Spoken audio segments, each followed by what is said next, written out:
These opinion poll people, they are paid. By who? Whoever pays them. Because But you just said they told paid. they told us many stories. If it was Tifa, I would not be president. They said I would never win. They made all manner of allegations. So please, let's not talk about opinion polls. Let's not talk about Tifa. And I have no quarrel with them, wanaweza kuendelea na kusema ile wanasema, which is okay. Let's go to the... Hey guys, welcome to the channel. This is your Jomba. Today is July 14th. I am in Ol Kalou town.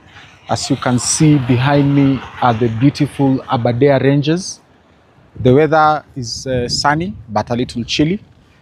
My first night was uneventful, but it was extremely cold. I did not expect the bitter cold of the early morning and late night, and I am slowly adjusting and acclimatizing to the weather. As you know, I am in Ol Kalou to cover the by-election that is scheduled to happen on the 16th of July 2026. As I have done on the previous episodes, if you can go to the Ol Kalou playlist on this channel, if this is your first time here, you can see my coverage of the Ol Kalou by-election for the Member of National Assembly. Since before I came here, I have tried to document as much as possible, and if you are new, please go to the playlist and watch my coverage of the by-election. The situation on the ground is quite peaceful. The people are very motivated and they are looking forward to the 16th to make their choice for their member of parliament. However, I want to address a different issue. On my way here yesterday, on Monday, 13th July, I came across news reports by Infotrack Harris, and they were talking about a poll which they conducted to gauge the popularity of the presidential candidates for the upcoming 2027 August general election. As you all know, for those who are my regular viewers, and if you are new also, I am very passionate about the upcoming August 2027 election, and I have a voter education series where the bulk of the work is to educate you, my viewers, especially the Kenyan voter, whether in Kenya or around the world, on the electoral process and the happenings behind the scenes on how to influence that election. Race. What are the numbers who are now being okay, so we move on. According to our poll, these are the figures as it stands within June 22nd to 26th of last month. President William Ruto has a lead, and I would say commanding lead compared to the rest of 32% as the person who Kenyans would vote for if elections were held within that particular time. He's followed a distance with the former Vice President, Kalonzo Musyoka, at 13%. Then there is a tie. There's a tie between Edwin Sifuna, Nairobi Senator, and Dr. Fred Matiang'i, who polled 12% respectively. After the duo, we have Rigathi Gachagua, the former DP, who has 4% popularity nationwide. Then Babu Owino has 3%. Former Chief Justice David Maraga has 2%. And then Honorable Martha Karua closes at 1% popularity nationwide. If we look at the undecided figure, undecided still stands close to 21. For those who preferred not to disclose who their candidate, who they would vote for, plus those who are yet to make up their mind. You can see it's around 20%. But there's also an interesting 1%, 1% popularity that is shared among these other Kenyans leaders: George Natembea, Eugene Wamalwa, Ndindi Nyoro, Okiya Mtata, Kuro Kiot, George Wajakoya, and Jimmy Wanjigi. So they share the 1%. We've lumped them because the fractions are 0 point something, 0 point something. So cumulatively, they share that. How does it play region-wise?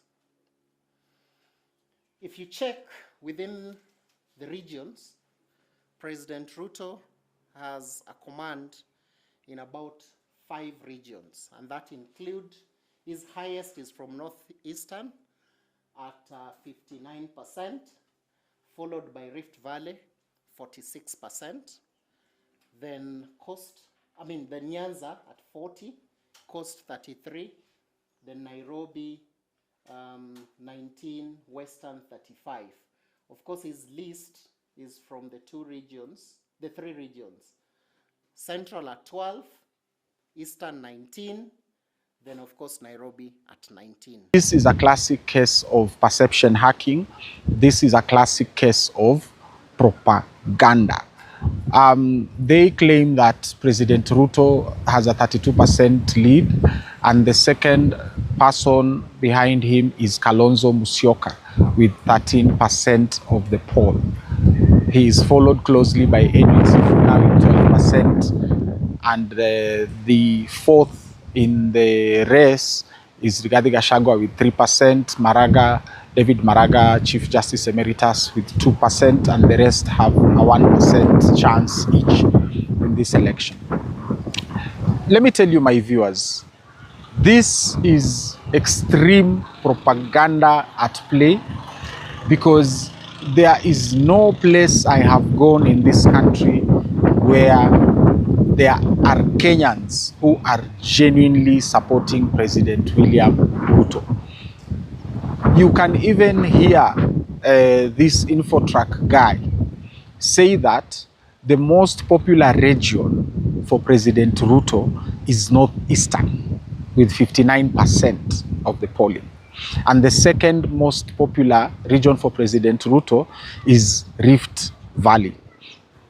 Guys, I have been telling you here, even the people in the Rift Valley, the Kipsigis, the Nandi, the Marakwets, the Pokots, the Tugans, there is a lot of doubt in their own leader. Mtu ambao wanaita Oyong, mtu wanaita Chemoget, hawamuamini ya kwamba ako na nia nzuri na wao tangu wachukue usukani in September 2022.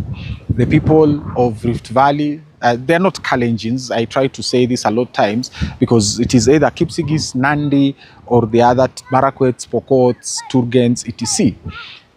These people are complaining that maendeleo imepelekwa Luo Nyanza, maendeleo imepelekwa Mount Kenya, and Olkalau, where I am today, is a classic example of them saying President Ruto has forsaken his own home. The amount of money that has been thrown at Olkalau for the by-elections, and Olkalau, predominantly the population is Kikuyu. For those who are from Olkalau watching me right now, please munieleze how Olkalau and Nyandarua became a Kikuyu-dominant region, especially considering because the names here are very Masai. There's a place called Oljoro Orok, hapa pahali niko ni Olkalau, and these are very Masai names. So kama unaniutazama sasa hivi and you know the history behind the naming of these places in Nyandarua County, please tell us in the comments how this came about. And it is an insult basically to Kenyans for Infotrack to fabricate this kind of data. We know that this is paid for. President Ruto himself said in an interview after the June 2024 unrest that opinion polls are paid for by people who want to project a certain image. I can guarantee you, my viewers, this Infotrack Harris poll has been paid for by President Ruto, and the whole idea as to why they released it a few days before the Olkalau by-election is to try and manipulate people's minds. Kwa sasa ukikaa hivi ukitazama hiyo news uone useme hey, jameni, sasa hata hapa kuna haja gani nipigie mtu ambaye sio wa UDA kama President Ruto anashinda August 2027. This is a classic case of propaganda, high-handed propaganda tactics. It is a classic case of perception hacking. Perception hacking is basically a presentation of facts that are meant to challenge the reality you are living in.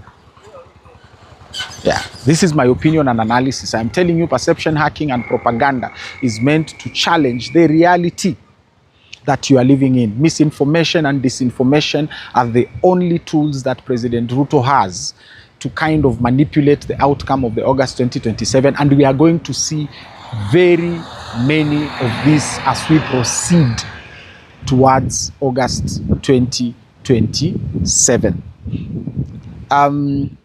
Apart from guns, of course, bows and arrows na mipini ya jembe, I am here to tell all Kenyans, disregard the Infotrack Harris poll, treat it as propaganda, treat it as misinformation, treat it as disinformation. There is no single Kenyan where I travel around this country who supports President Ruto genuinely because he has done something for them, for their community, or for the Republic of Kenya. That is how things are. Also, another thing about this Infotrack Harris poll, the idea is to shape a narrative on how the opposition is going to select their candidate who is going to challenge President Ruto. That is why you are seeing on the candidate side, sasa the flag bearers kwa opposition, ati number 1 is Kalonzo Musyoka, ati number 2 is Matiang'i, and number 3 is Sifuna. If you go and meet the average Kenyan out there, I can guarantee you, even here in Olkalau, I have not even spent 24 hours yet. So, but I have met several people, young Kenyans, who keep on saying that wao ndio Sifuna. So, this, I repeat, is a classic case of propaganda, misinformation, disinformation, and perception hacking. That Infotrack Harris poll was paid for by none other than President William Kipchirchir Samoei Arap Ruto in an effort to manipulate, first of all, the outcome of this Olkalau by-election, and in an effort to start managing the opposition that he faces in this country. Thank you very much for your support, guys. The work of this channel, the Traveling to Olkalau, has been funded by you. My Mpesa number is 0799-428-109.